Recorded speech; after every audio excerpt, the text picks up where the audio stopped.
A ver, para entender de verdad a Yoshihiro Togashi, no es suficiente con hablar de sus mangas o de sus famosísimas pausas. No. La clave está en analizar cómo su vida, su educación y las decisiones que tomó lo convirtieron en, bueno, uno de los autores más influyentes que existen.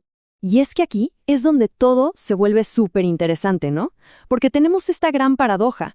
Por un lado, todo el mundo lo conoce por sus largas ausencias, pero por otro lado, la crítica lo aclama como un genio absoluto. Entonces la pregunta es, ¿cómo pueden ser ciertas las dos cosas al mismo tiempo? Ok, vamos a desglosar esto. Para la mayoría de la gente, él es simplemente el tipo de los hiatus, el que dejó una obra maestra sin terminar. Pero si le preguntas a los críticos o incluso a otros mangakas, te van a decir que es un maestro, un innovador que le dio una vuelta de tuerca al shonen. Y bueno, justo de eso se trata este análisis, de entender esta dualidad. Para entenderlo, tenemos que viajar un poco lejos de Tokio, lejos del centro de todo el movimiento del manga. Porque sus inicios, su formación, ya desde el vamos lo pusieron en un camino muy diferente al de los demás. Pensemos en el camino típico de un mangaka. Irse a Tokio, meterse de lleno en esa competencia brutal. Bueno, Togashi hizo todo lo contrario. Creció en Yamagata, una zona mucho más rural, y en vez de ir a una escuela especializada en manga, se metió a la universidad a estudiar educación artística, o sea, un outsider total. Y esta decisión fue clave para todo lo que vino después. El estar lejos de la presión de Tokio, de las modas, de lo que vendía en ese momento, le dio un espacio único. Ahí pudo desarrollar su propia filosofía, una idea que él llamaba diversión internamente completa. ¿Y qué significa esto? Básicamente, crear para satisfacerse a sí mismo, para explorar sus propias ideas, en lugar de solo seguir la receta del éxito que todos usaban. Y aquí es donde se nota muchísimo su formación universitaria. Su educación en arte no era sobre dibujar la explosión más espectacular, no. Era sobre composición, sobre estructura, sobre el concepto detrás de la imagen. Por eso en sus mangas a veces vemos paneles que son puro texto o diagramas. No busca el impacto visual inmediato, busca organizar la información y hacer que el lector piense. Es diseño de información, no solo dibujo. Ahora sí, hablemos de su primer bombazo, Yu Yu Hakusho. Y lo increíble es cómo usó este éxito masivo no para acomodarse, sino para empezar una auténtica rebelión contra las reglas del shonen. Yu Yu Hakusho es fascinante, porque vemos su evolución en tiempo real. Al principio, sí, era un manga de peleas sobrenaturales, bastante clásico para la época. Pero poco a poco, Togashi empezó a meterle más cabeza, juegos psicológicos, torneos con reglas súper específicas. Y cuando la serie estaba en lo más alto, pero en lo más alto de su popularidad, va y la termina. Así, de golpe. Algo que nadie, absolutamente nadie hace. Y esto es lo más importante que hay que entender. No es que la serie haya fracasado o que la hayan cancelado. Fue una decisión suya, totalmente consciente. Puso su integridad como artista por encima de los millones que podría haber seguido ganando. Y esa elección marcó un antes y un después en su carrera.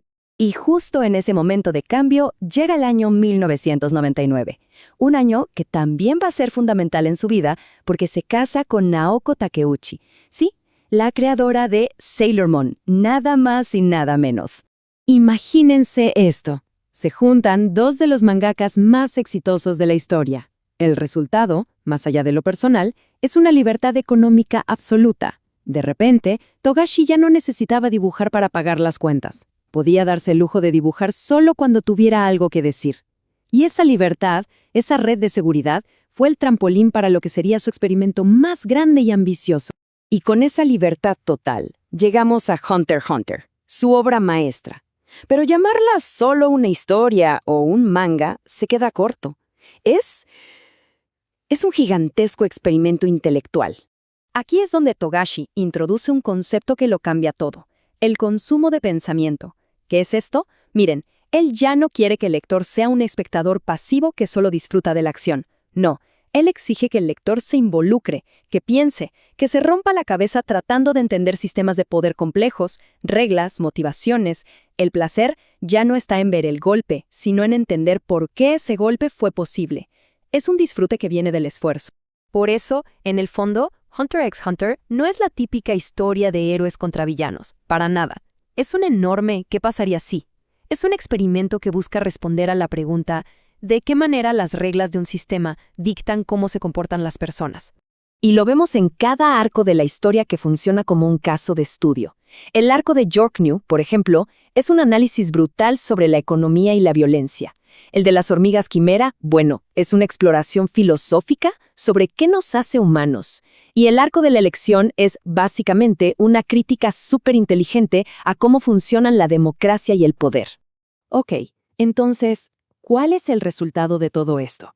¿Cómo es que esta forma tan rara, tan personal de hacer las cosas, terminó por cambiar las reglas del juego para toda la industria? Podríamos llamarlo el método Togashi, y nos muestra que su genialidad no es magia, es casi una fórmula. Paso 1, un entorno de outsider que lo obligó a ser original.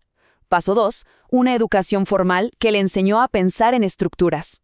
Paso 3, una voluntad de hierro para no venderse. Y paso 4, la libertad económica para poder hacer todo lo anterior. La combinación de todo eso es lo que da como resultado a Togashi. Y su influencia, su legado, hoy en día es innegable. La idea del Nen, donde un poder es más fuerte si tiene restricciones, eso ahora lo vemos por todos lados. Los antagonistas que no son malos porque sí, sino que tienen una filosofía compleja detrás. O esas narrativas que saltan entre muchísimos personajes y puntos de vista. Todo eso tiene el ADN de Togashi, y un montón de creadores nuevos lo han tomado como inspiración. Y todo esto nos deja pensando, ¿no? La obra de Togashi parece decirnos que las mejores historias, las más inteligentes, no vienen del poder bruto y sin límites. Vienen de las reglas, de las restricciones, de los sistemas que lo controlan todo. Y la pregunta que queda en el aire es, ¿será que el futuro de las grandes historias está ahí? En el diseño de las reglas y no en la demostración de la fuerza.